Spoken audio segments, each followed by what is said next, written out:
Hey, it's Brock here with Rock Hill Farms, and today we're going to start milling up lumber for the new woodshed.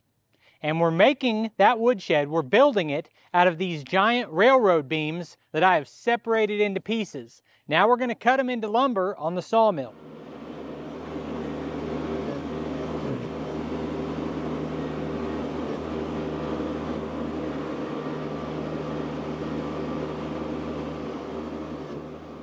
Earlier today, I kind of cleared out this side of the Quonset hut, and I've got this stack of 2x4s drying. Those will be part of the same build project that we're doing with these beams.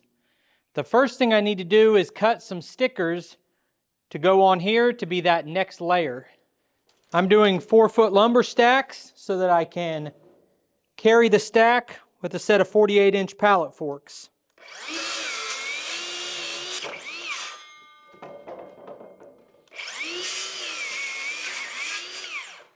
And ultimately, I'm building this building to store these lumber stacks in, along with firewood and possibly the sawmill.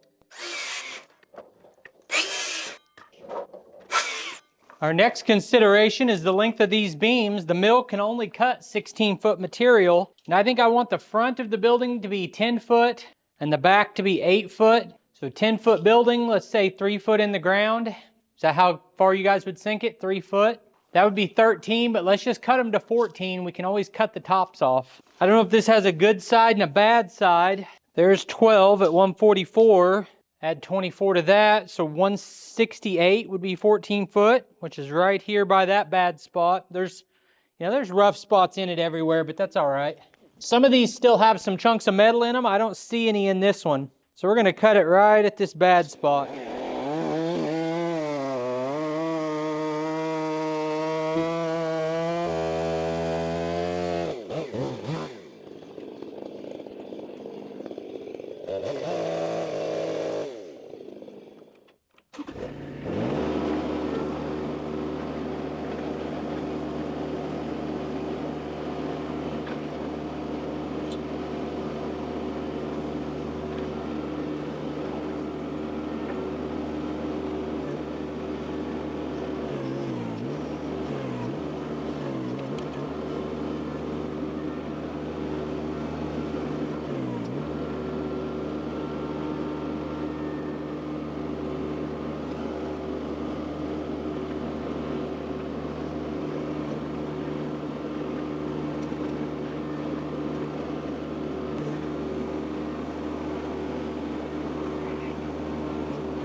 If I didn't mention it earlier, these beams are soaked in creosote, which is carcinogenic. It's bad for you. And a lot of people were really wound up the last time I was cutting this about not having enough PPE. I'm going to use what I got handy, which is gloves and this neck gaiter. I looked up there, I didn't see any mask. This will block the bigger particles. It didn't make that much dust last time. It is what it is.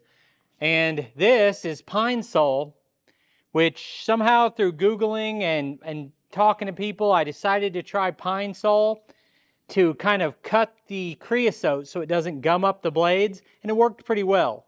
I still dulled about twice as many blades as normal, but this I think helped, so we're going to do it again.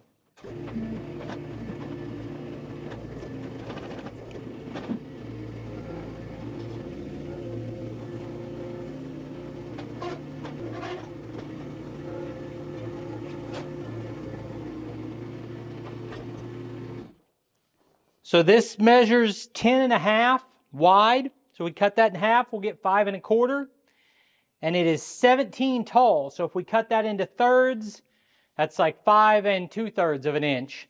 So just about 5 by 5, 5.5 by 5.5, somewhere in that range.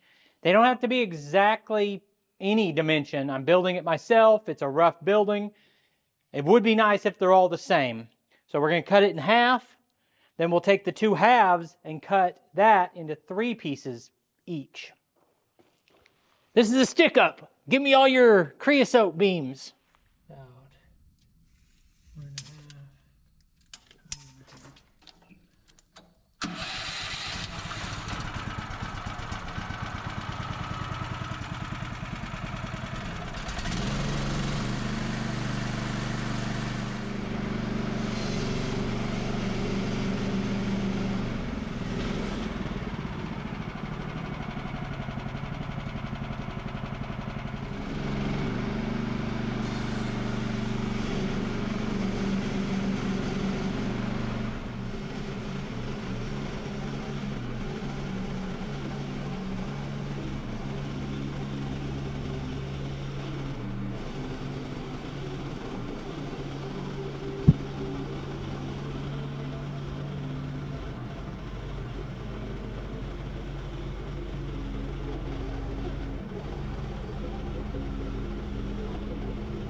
Now I'm not sure what the best way to flip these is. Maybe bring them both back and then flip them one at a time.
All the conversation about these beams the comments, is that they'll last forever.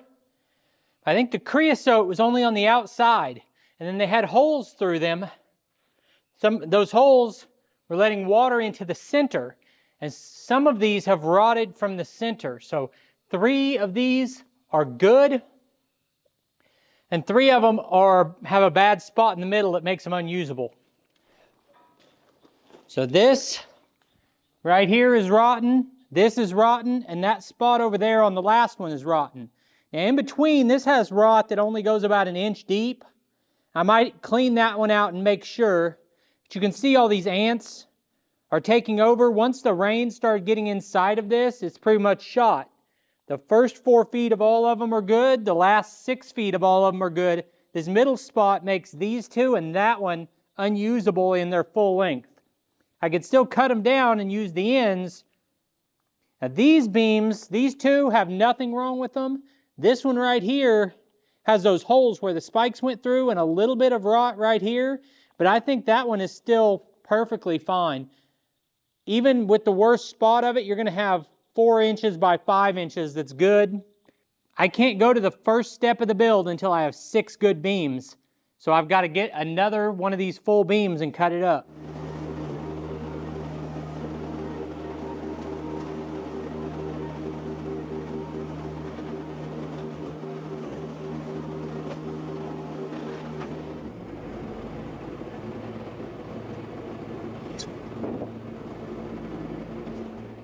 So after the first beam, I was worried about this second one, but there's nothing wrong with any of these. These are great looking beams. There's one little hole on one of them in the last 2 foot.